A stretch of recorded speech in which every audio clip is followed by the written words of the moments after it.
Let's explain one aspect of the Duterte legacy. In the first 32 months of President Duterte's term, the national debt only went up by 1.5 trillion.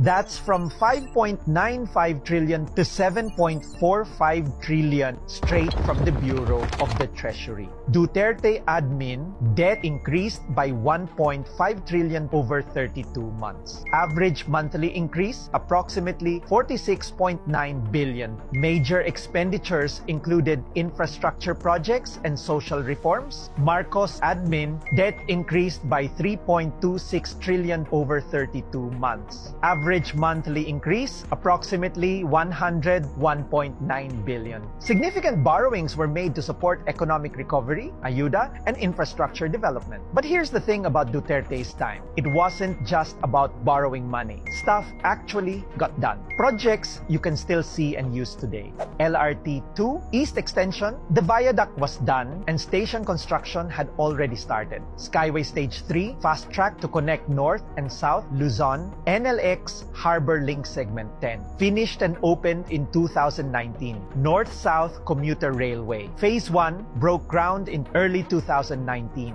Big social reforms. We begin with good news. Higher education at state universities and colleges will now be provided free. This is in line with a new law enacted by President Rodrigo Duterte last night. President Duterte signed into law a landmark bill providing healthcare coverage for all Filipinos. I'm very happy that the President talked about how business permits must be out in 3 days. And all of that happened in just the first half of Duterte's presidency.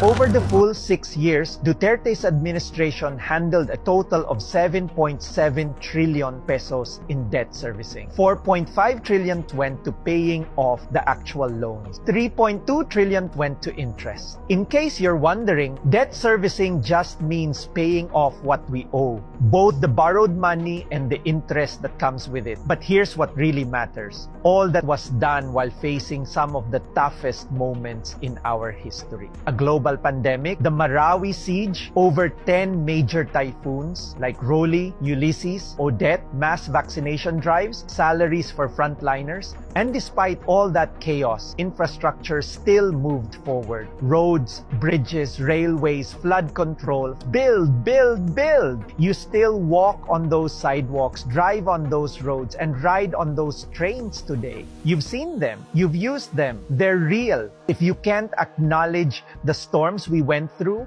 and the work that still got done, you're not sharing an opinion. You're not correcting the story. You're rewriting it. And that's not truth. That's just bias wearing a different shirt.